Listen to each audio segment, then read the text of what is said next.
Պարոն Սիմոնյան, ինձ երկու հարց է հետաքրքրում, նախ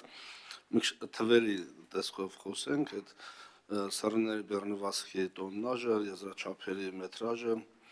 կամ գաբարիտները, այսպես ասենք, ինչպիսին են, եւ երկրորդ Հայաստանի Հանրապետություն գործող նորմատիվները տարբերվում են ԵԱՏՄ նորմատիվներից, հիմա որ մենք այս համաձայնագիր վավերացնում ենք թիվափոխվելու, թե հիմնականում նույնն է, եթե թիվափոխվելու, դա ինչով կազդի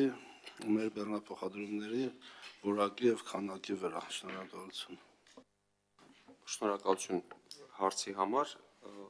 հարցերի ավելի ճիշտ։ Տեսեք, կոնկրետ տրանսպորտային միջոցի տեսակի եւ պարամետրերի մասով կոնկրետ թվեր են սահմանված, այսինքն հիմա ես բոլորը որպեսի թվարկեմ, բավականին այսինքն հավելված 1 եւ 2-ում համաձայնագրին կից այնտեղ ներկայացված են թե եզրաչափերը, օրինակ ավտոբուսները, որ եզրաչափերին պետք է համապատասխանեն բեռնատար տրանսպորտային միջոցները կախված սրնիների քանակից եւ այլն, այլ չափորոշիչներից, բայց ընդհանուր առմամբ մենք մինչև սույն համաձայնագիրը դեռ 19 թվականին կառավարության 1106 որոշման մեջ համապատասխանաբար սահմանել էինք չափորոշիչների եւ դրանք չեն հակասում ԵԱՏՄ-ով սահմանվածներին, ընդ որում ԵԱՏՄ-ով սահմանվածները դրանցից ավելի նվազ պայմաններ նույնպես կարող է ազգային օրենսդրությամբ կամ ազգային կանոնակարգերով, այսինքն բայց ոչ ավելի վատ պայմաններ, քան ներկայացված է համաձայնագրով, նույնպես կարող են ներկայացվել։ Հիմնականում նշեմ, որ միջազգային բեռնափոխադրումներում, ուղևորափոխադրումներում գլխավորապես նույնանման չափորոշիչներ են օգտագործվում, գրեթե նույնանական են օգտագործվում այս առումով, ինչը չի նշանակում, որ եզրաչափերից դուրս ավելի մեծ եզրաչափերով փոխադրումներ չեն կարող իրականացվել, կարող են իրականացվել, բայց դա հատուկ ընթացակարգով է իրականացվում որոշակի պահանջների պահպանմամբ եւ համապատասխան հիմնականում դա վճարովի է տեղի ունենում գրեթե բոլոր երկրներում։ Շնորհակալություն։ Շատ լավ, համեցեք պարոն Սանդիկ։ Պարոն Սիմոնյան, մեկ էլ հետաքրքիր է իմանալ նաև արդյոք այդ համաձայնագրին համապատասխանության հանգամանքը ստուգվելու է ապրանքի բեռնման պահին, թե սահմանային կետ անցնելուց, քանի որ Հայաստանը միակ երկիրն է ԵԱՏՄ-ի, որ սահմանային անմիջական կապ չունի ԵԱՏՄ անդամ երկրների հետ, արդյոք դա լրացուցիչ բեռ չի հանդիսանա նույն, ասենք, վերին լարսի անցակետում, որ ստուգվի սեռնիների բեռնվածությունը կամ Հայաստանից դուրս եկող ապրանքը, որտեղ է իրականացվելու այդ համապատասխանության ստուգումը։ Շնորհակալություն հարցի համար։ Սրնիների բեռնվածությունը այսպես թե այնպես ստուգվում է, եթե վերցնենք լարսի դեպքը, ապա կոնկրետ Ռուսաստանի Դաշնության ազգային օրենսդրությամբ այսօր սահմանված, որը գրեթե չի տարբերվում այս համաձայնագրով ներկայացված չափորոշիչներին, այսինքն դուք վերահսկողության մասն եք ասում, վերահսկողությունը այսպես թե այնպես, նույնիսկ եթե սա չընդունենք այս համաձայնագիրը ազգային օրենսդրությունից բխող պահանջների շրջանակներում պետք է իրականացվի։ Տարբեր երկրներում տարբեր տեղադիրքեր կան, որտեղ այդ վերահսկողությունը իրականացվում է եւ տարբեր ձևաչափով է դա իրականացվում։ Հիմա սահմաններին հիմնականում այն տրանսպորտային միջոցները, որոնք կշռվում են, հիմնականում մաքսային մարմիններին ավելի հետաքրքիր է ընդհանուր քաշը, այլ ոչ թե սրնիների վրա ընկնող բեռնվածությունը, որտեղ իրենց խնդիրն է համապատասխանությունը ստուգել, օրինակ բեռնագրում եղած տվյալների եւ դե ֆակտո տրանսպորտային միջոցում բեռի ծավալի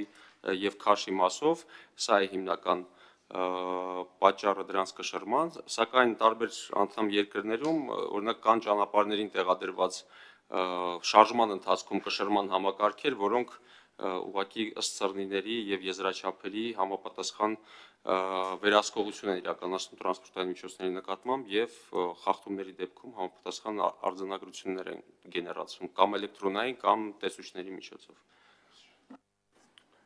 Շնորհակալություն, այլ հարցեր։ Պարոն Սանդիկովի հարցին շարունակությունը, տեսեք, ենթադրենք ճանապարհին լրացուցիչ ստուգում է կատարվում սրնիների բեռնվածքի եւ պարզվում է խախտում, ենթադրենք բեռի ոչ հավասար բաշխման արդյունքում բեռնատարի ուրեմն այդ տարայի շրջանակներում եւ անհամաչափություն կա սրնիների բեռնվածքի այդ դեպքում ինչպես է ավարտվում գործընթացը, պարզապես տուգանք, թե սխալմունքի վերանայում, թե հետ է ուղարկվում, լուծումը ո՞րն է դրա։ Շնորհակալություն։ Մեր ավտոմոբիլային ճանապարհների մասնօրենքով արգելվում է գերբեռնված տրանսպորտային միջոցի երթևեկությունը ճանապարհով, այսինքն ձեր նկարագրած դեպքի պարագայում այդ տրանսպորտային միջոցը կանգնեցնելուց հետո պետք է կամ բեռնաթափվի եւ շարունակի, ընդ որում կիրառվելու է վարչական պատասխանատվություն կապված թե քանի տոննա է գերազանցումը տեղի ունեցել, եթե չեմ սխալվում, ամեն տոննայի համար այսօր վարչական իրավախախտումների օրենսգրքով 200,000 դրամ է նախատեսված, այո, եւ այդ պրոցեդուրան է լինելու, այսինքն տուգանվելու է, հետագա շարժը ապահովելու համար պետք է տրանսպորտային միջոցը բերի նորմատիվ պահանջների համապատասխանությանը։ Դա մեր երկրում։ Այո, մեր Դրանք Ռուսաստանի Դաշնությունում ստուգվել եւ հայտնաբերվել է նմանատիպ կարգավորումներ այնտեղ նույնպես գործում են, կոնկրետ թե ինչպես է դա իրականացվում, այնտեղ չեմ կարող ես նկարագրել, բայց ենթադրում եմ համանման մեխանիզմներ են գործում։ Իսկն ամեն դեպքում գերբեռնվածը չպետք է շարունակի, որոշ երկրներ կան, որոնք կարողանում են ֆիքսել են տարածությունը, որը տրանսպորտային միջոցը անցել է, եւ ըստ տարածության եւ ճանապարհին հասցված վնասի այդ բեռնվածության դեպքում հաշվարկվում է տուգանքը եւ որը կարող է հասնել տրանսպորտային միջոցի արժեքի մի քանի անգամ ավելին, քան տրանսպորտային միջոցը արժե, ընդհանրապես այդ բեռի հետ միասին, էլի, այդպիսի մեխանիզմներ նույնպես կան։ Շնորհակալություն։